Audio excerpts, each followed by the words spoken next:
Kama kipindi chako pendo cha Live Theatre, siku hii ya leo tumeamua kuzungumzia madhara ya maisha ya watoto wa mtaani. Tunaweza kufahamu, tumekuwa tukiwaona, lakini tuweze kufahamu sasa ni madhara gani ambayo inawakuta, changamoto gani ambazo wanazikuta, ili tuweze kuwasaidia. Mimi na wewe tuna uwezo wa kuwasaidia. Sasa endelea kusubscribe, kushare, kulike pamoja na kucomment ili uzidi kupata taarifa sahihi kutoka hapa Gift Online TV. Mimi ni Esther Mamkwe, nipo na mgeni hapa atakwenda kuzungumza kwa nafasi yake, lakini ndiye atakayesimamia mada hii ya siku hii ya leo mpaka pale nitakapokuambia tamati kwa siku hii ya leo. Karibu sana. Asante sana. Habari ya studio? Salama, sijui za kwako, sijui za kazi? Alhamdulillah, tunamshukuru Mwenyezi Mungu. Ndio. Kazi zinaendelea kwa uwezo wa Mwenyezi Mungu. Amina. Na ndio maana tumekutana hapa kwa uwezo wake. Sawa, watazamaji wanapenda kufahamu wewe ni nani, lakini pia unafanya nini? Mimi kwa majina naitwa Sergeant Mwajabu Mzee. Ninatokea dawati la jinsia na watoto mkoa wa Kilimanjaro. Okay. Nikisema dawati nina maana ya kwamba dawati ni kitengo ndani ya jeshi la polisi ambalo limeanzishwa kwa lengo mahususi kwa ajili ya kuhudumia jamii. Okay. Ambapo tunahudumia jinsia zote mbili. Ndio. Nikisema jinsia nina maana ya me na ke. Ndio. Kwa hiyo ke wanaruhusiwa kuja dawati la jinsia na watoto, lakini pia me wanaruhusiwa kuja dawati la jinsia na watoto. Okay, sawa. Mada ya leo tunazungumzia madhara ya maisha ya watoto wa mtaani. Tunapenda kwanza kufahamu watoto wa mtaani ni wakina nani? Nashukuru ndugu mtangazaji. Tunapokuwa tunawazungumza hao watoto wa mitaani, tunamaanisha kwamba ni wale watoto ambao wanajilea wenyewe na wanaishi wenyewe bila uangalizi wa wazazi au wa walezi, na wamekuwa wakijifanyia maamuzi ambao wanataka wao wenyewe. Kwa sababu wanaishi mitaani bila kuwa na uangalizi wowote. Kwa hiyo wanafanya vile wanavyojisikia kufanya kwa sababu hakuna mtu mzima wa kuweza kuwasimamia au kuwatizama au kuwalea. Okay. Hao ndio watoto wa mtaani. Sasa ningependa kufahamu madhara ambayo yanawakuta hao ambao hawana usimamizi mzuri wala malezi mazuri. Tukizungumzia malezi ambayo wanaweza kukutana nao hawa watoto ni mengi, lakini nitazungumza tu machache. Okay. Ambapo sasa hawa watoto wa mitaani ambao wanajilea wenyewe, kwanza hawawezi kupatiwa elimu ya kwenda shuleni kwa sababu tumesema wanajilea wenyewe, na wangekuwa chini ya uangalizi basi ni kwamba wazazi wangekuwa wako tayari kwa ajili ya kuandaa na kuwapeleka shule. Okay. Lakini sasa hawa wanakosa fursa nyingi. Hawawezi kwenda shule.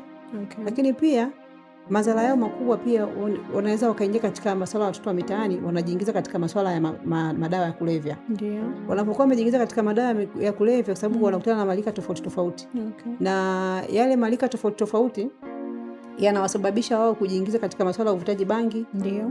Kula madawa ya kulevya tukimaanisha kwamba hizi unga. Lakini pia kula mirungi. Okay. Yote hiyo ni kwa sababu hawana wa kuwasimamia wala wa kuwasemea wala wa kutazama. Lakini pia wanakosa fursa nyingi. Okay. Hawawezi kupata zile haki zao za msingi. Hawana mtu wa kununulia nguo, lakini hawana watu ambao wanaweza kuwasemea vile ambavyo vinastahili wao kusemewa kama watoto. Ndio. Kwa hiyo ni vitu vingi tu ambavyo wanabishana navyo. Na pia wanaweza wakajikuta katika hao watoto wa mitaani kwa sababu hawana mtu wa kuwasimamia, basi wanajiingiza katika makundi ambayo hayafai, au watu wazima wanawafanyia ukatili wao kama wao kwa sababu ya changamoto ambazo wanakuwa nao, ile kuzurula, na wanakuwa hawana ule uelekeo. Kwa hiyo ni rahisi kufanyia vitendo vya ukatili wa kijinsia, mfano vile kubakwa au kulawitiwa au kufanyia kushikwa katika maumbile yao bila ridhaa yao. Okay. Kwa hiyo ni rahisi wao kutendea vitendo ambavyo ni vya ukatili wa kijinsia. Okay, sawa. Ningependa kufahamu pia watoto mtaani wanatokana na nini? Watoto wa mitaani wana mambo mengi. Okay. Kwanza tunaweza tukasema haba ule hali ya umaskini. Okay. Unachangia kuwepo kwa watoto wa mitaani. Okay. Lakini pia tunaweza tukaona vifo vya wazazi wawili. Sasa baba na mama labda wamefariki, lakini sasa hawa watoto wakakosa uelekeo wakaamua kuingia mitaani. Ndio.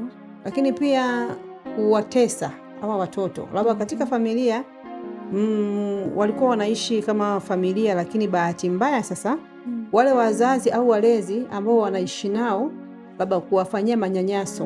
Okay. Kwa hiyo au kuwaacha wakawa wako free na shida kuangalia kuwekea ulinzi wa kutosha. Kwa hiyo hao watoto wanaamua kuingia mitaani. Lakini kuna wengine tu ni ulka yao tu. Okay. Yaani tunawataka wale watoto ambao wanakimbizana na sheria.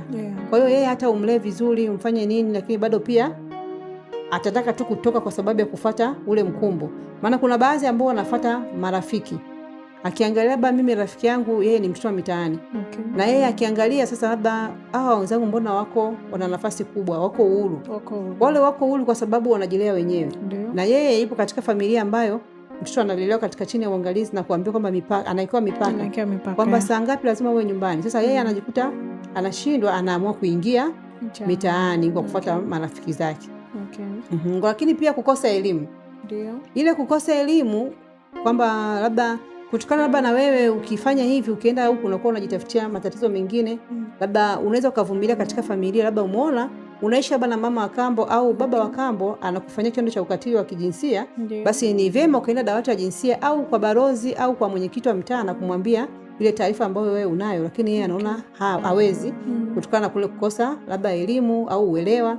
Anaamua mimi hapa bora niamue kuingia mtaani nikaishi tu kuliko kuishi hapa nyumbani kutokana na changamoto ambazo zipo katika familia. Kwa hiyo nimeona tu niongelezo kwa uchache kwa sababu ziko nyingi ambazo zinasababisha wao kuingia kwa watoto wa mitaani. Au familia yenyewe inapokuwa inaishi pale baba na mama kila siku ugomvi, kila siku kelele. Sasa maana tukisema ugomvi, baba na mama wanapokuwa wakiishi ndani, ndio maana watu tunasema msigombane mbele za watoto. Watoto wanakuwa wanaona na kuona, kuna wengine wanachukua ile zama wanabeba wanaondoka nayo. Kuna mwingine anaona mimi kulikuwa nikae hapa nyumbani kwa sababu babangu amekuwa akimpia kila siku mama yangu, labda mpaka mwisho wa siku anaweza akampia kipio kamvua mpaka nguo na sisi tunaona. Yaani ni bora niondoke nikaingie kuishi mitaani. Na ndio maana tunapenda kuwaonya wazazi kwamba wasipende kutumia ile fursa au kugombana mbele ya watoto kwa sababu wanawajengea kesho yao mbaya. Na sio kesho nzuri. Kwa sababu maisha mnaoishi nyinyi kama baba na mama ndio maisha ambayo watakuja kuishi nyinyi kama watoto wenu kutokana na ile zana ambayo mmewapa, kutokana na maisha ambayo mmekuwa mmewaandalia kuja kuishi kwa baadaye. Mtazamaji wa Gift Online TV, tunayo maji hapa. Maji haya ni maji ya uzima yanayopatikana ndani ya huduma tu. Huduma hii ni huduma ya Mlima Moria Ministry iliyoko chini ya mtumishi wa Mungu Gideon wa maili 6. Siku za ibada mahali hapa ni Jumatano, Ijumaa pamoja na Jumapili. Kama unatokea Moshi mjini, unatokea njia panda, utapanda magari ya kwenda Sanya, Sadala, Boma, lakini pia nao kwenda Arusha.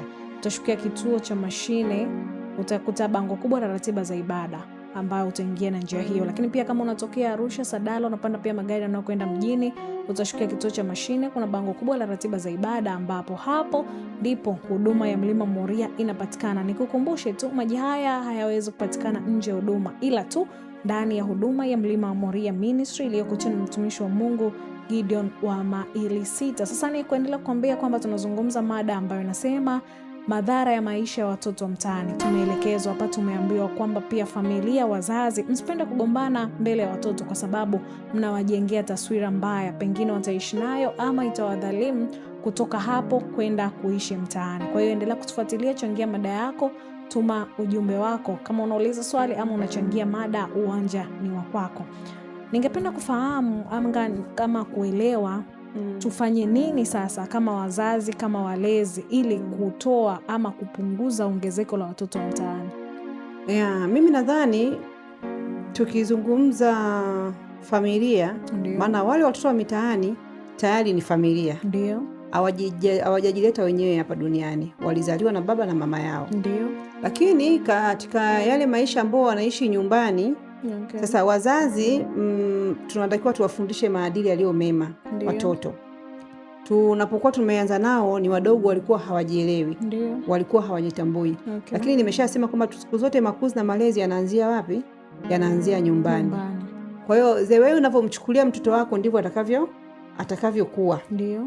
Japo sio wote. Kuna wengine tu inakuja moja kwa moja. Lakini chanzo kikubwa na sababu kubwa yote ni tunakuja katika familia. Kwamba tukiangalia sasa hivi Esther, wazazi tumekuwa tukiwaogopa watoto wetu. Na sio watoto wetu kutuogopa sisi. Kwa hiyo mtoto anaweza akakupanda kichwani kuanzia yuko mdogo na mwisho wa siku akaamua kuondoka na kwenda kuishi mtaani na usimwambie kitu chochote. Mtoto anapokuwa yupo nyumbani lazima apewe mikakati. Kwamba ukiamka, kama uko likizo, basi ukiamka unataka ufanye kitu gani, ufanye kitu gani. Lazima mtoto anakuwa mwenye maadili. Lakini sio mtoto anaamka asubuhi tu tayari mitaani kwa watu. Yaani tayari ameshaanza kujijenga kama mimi ni wa mitaani. Tangu akiwa yuko mdogo. Mtoto ameamka asubuhi. Tunaona mifano mingi ambapo sasa hivi shule zimefungwa. Ndio. kuna baadhi ya familia, sio zote, ambapo mzazi anashindwa kumcontrol mtoto wake, kwamba saa 11 ameshaamka, anaanza kelele mitaani kusumbua watu ambao wamelala. Sasa wale watoto ambao wanakuwa wamelala na wale ambao wanakuwa wako juu tuseme, malezi yanaanzia nyumbani. Unakuta baba hayuko nyumbani, mama hayuko nyumbani, au wote wapo lakini wamemwacha kuwa uhuru kupitiliza. Hawampi mikakati na kumpa ratiba kama mtoto, kwamba utaamka saa fulani labda, na kama ukiamka mapema basi ni nini ufanye. Na kama ni mtoto mdogo hana kujisimamia kufanya chochote kile, basi ule muda alioamka mapema basi afanye homework, kwamba chukua homework, kaa ndani mfungie, lakini ukifika muda labda saa 3 saa 4 utakaa hapo unacheza na wenzio. Na katika kucheza, katika ile michezo ambayo wanakuwa wanacheza, basi unahakikisha umeangalia huko karibu kwamba anacheza nini, anacheza na nani, michezo yao, mienendo yao kwa ujumla ipoje, na ni kitu gani ambacho wanakifanya pale, ili kuweza kuangalia mwenendo mzima wa watoto wanapokuwa wakicheza. Sio unamwacha mtoto anaenda kucheza alafu wewe unakuwa umejifungia nani.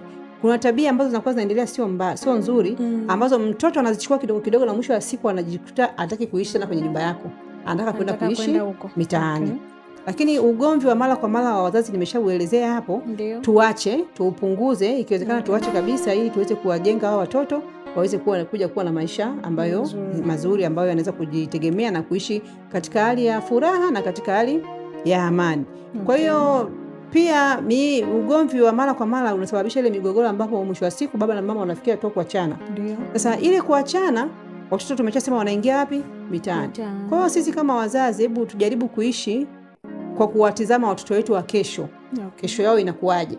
Lakini sisi tayari umri wetu sisi umeshaenda, na ndio maana tukawa wazazi, ili tuweze kuandaa kizazi ambacho ni cha baadaye. Kwa hiyo tusipigane, vipigo havikubariki. Lakini vile vipigo vinakuwa vinawafukuza watoto nyumbani. Lakini tuishi kwa furaha, kwa upendo, ili mwisho wa siku watoto waweze kufurahia maisha ambayo wanapewa na wazazi wao, na mwisho wa siku wasiingie mitaani. Lakini tukija kwenye hili swala la vifo, wazazi kufariki, ili hakuna namna, ni Mungu amepanga, na kila mmoja kwa wakati wake safari yake itafika. Lakini sasa je, wale wazazi ambao wameachiwa jukumu la kuangalia wale watoto, haijalishi labda katika mazingira ambayo walilelewa na watoto, ndio maana tunasema sisi kama wazazi tuandae watoto wetu kuwa na maisha ya baadaye yaliyo bora. Tukiwapa maisha mabaya, tunakuwa tumewaharibia maisha yao kwa ujumla, kwa sababu mwisho wa siku mtoto ataishi na mtu ambaye sio aliyemzaa. Sasa ukimlekeza kwamba hivi utaishi na mimi siku zote, unakuwa umemharibia maisha na umemfundisha tabia ambayo sio nzuri, na sio kosa la mtoto, ni kosa la nani? La mzazi. Kwa hiyo tujenge kesho ya watoto wetu ya baadaye ikiwa iko nzuri, tusiwaharibu watoto, ili baadaye akija kuishi na mlezi asipate shida, mlezi asiteseke. Kuna baadhi wanaoka na watoto wa kambo, ni mama tu labda ndo amepewa jukumu la kumwangalia mtoto. Mwisho wa siku mama yule akimfundisha, labda wenda binti na miaka 6-7, anaambiwa kwamba nenda kaoshe vyombo, anaambiwa nimeteswa. Kumbe hapana, anataka kumfundisha. Kwa hiyo mimi naomba tu jamii tuweze kujipanga kwa ajili ya maandalizi yao ya baadaye. Basi nikwambia asante kwa kuzidi kutoa elimu, lakini pia kwa kuzidi kukataza vitendo vya kikatili kuendelea kutokea katika sehemu zetu za manyumbani. Asante sana, na mimi nashukuru kwa kutupa mwaliko, naomba msituchoke, tuendelee. Lakini pia niwapongeze kupambana na dawati la jinsia na watoto, kuendelea kutoa elimu, kuelimisha jamii. Lakini mwisho wa siku tutakuwa tuko salama na tutafikia malengo na jamii itatuelewa. Asante. Basi nikwambia endelea kusubscribe, kushare, kulike pamoja na kucomment, ili uzidi kupata taarifa za hapa Gift Online TV. Nikutakie wakati mwema.